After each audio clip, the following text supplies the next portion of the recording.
रंगादीन प्राणा नमो भगवते पुरुषाय तुभ्यम।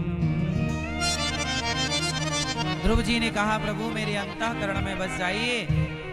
भगवान ने कहा मैं तुम्हारे भीतर ही रहूंगा। आज से ध्रुव जी मैं आपके भीतर वास करूंगा।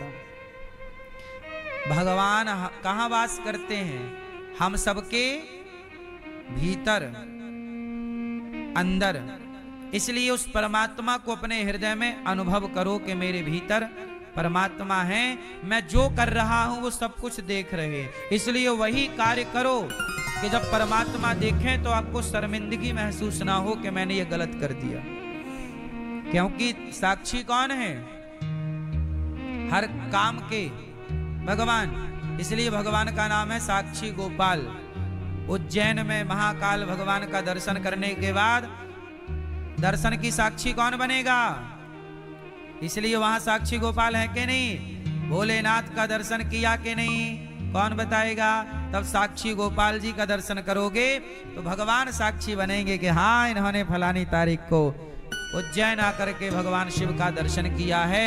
आपके हर पाप पुण्य का तीर्थ यात्रा के साक्षी कौन है? साक्षी गोपाल जी।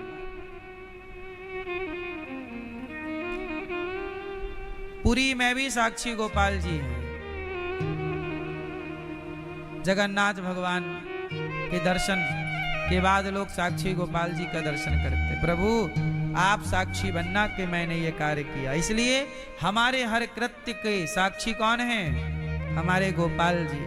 ये रहे हमारे साक्षी गोपाल जी।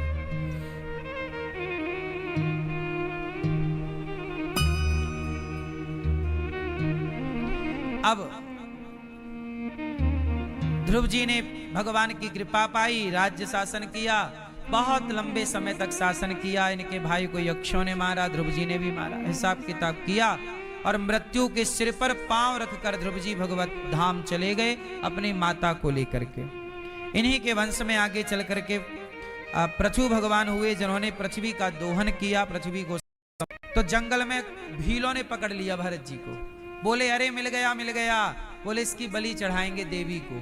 पहले के लोग नर ने कपिल देवी हैं। हाँ, पहले के जमाने में दुल्हन जब विदा होती थी तो डोली पर विदा होती थी, तो डोली उठाने वाले को कहार कहते हैं।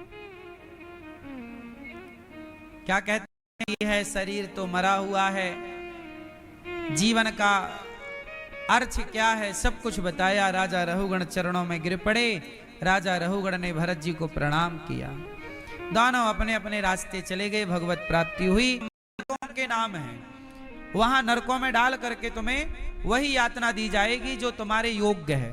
जैसी यातना तुमने दी किसी को वैसी यातना ब्याज सहित आपको मिलेगी। फिर जो आप कर रहे हैं वो अपने लिए ही कर रहे हैं, किसी के लिए नहीं। को ना काहू को सुख दुख कर दाता, निज कृत कर्म भोग सब भ्राता। राजा परीक्षित जी बोले कि गुरुदेव तो ऐसे तो फिर हमने भी पाप किया ही होगा, क्या हमें भी नरक जाना पड़ेगा? तो सुखदेव जी ने अब देखो पहले क्या बताया कि नरक जाना पड़ेगा, कर्मों का दंड, पर बाद में सुखदेव जी कहते हैं कि एक उपाय है बचने का। आप में से कितने लोग नरक से बचना चाहते हैं? माना कि आपने गलती की पर अब समझ में आई कि गलती थी, अब बचना चाहते हो तो मैं एक उपाय दे सकता हूं। किस किस को उपाय दूं? मतलब आप सब कर चुके हैं गलतियां, मतलब अंदर से आवाज आ रही है कि नरक ही चलना है। अब बता दो कोई रास्ता। ठीक है हम बता रहे हैं।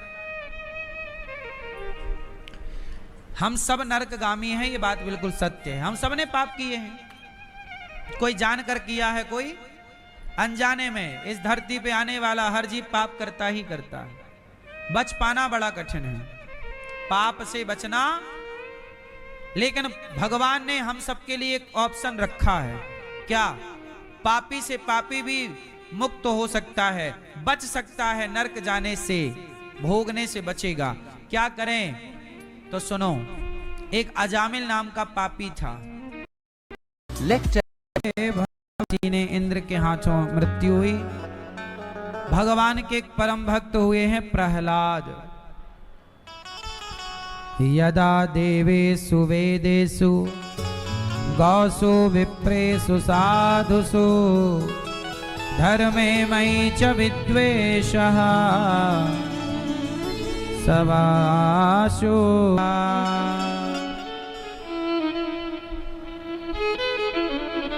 सुन लो मेरी माँ, सुनो। भगवान के एक परम भक्त हुए हैं, नाम क्या है? प्रहलाद। छोटे से बालक हैं, भक्ति खूब करते हैं।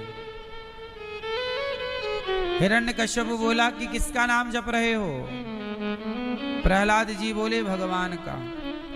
क्यों जप रहे हो? वो मेरा दुश्मन है। सोचिए हिरण्यकश्यप कैसा था, वो भगवान को अपना दुश्मन समझता था। वो भगवान को अपना, अच्छा ये बताओ भगवान हमारे कभी दुश्मन हो सकते हैं? भगवान हमारे कौन है? कौन है? आपका भगवान से क्या रिश्ता है? आपका क्या रिश्ता भगवान से? मैया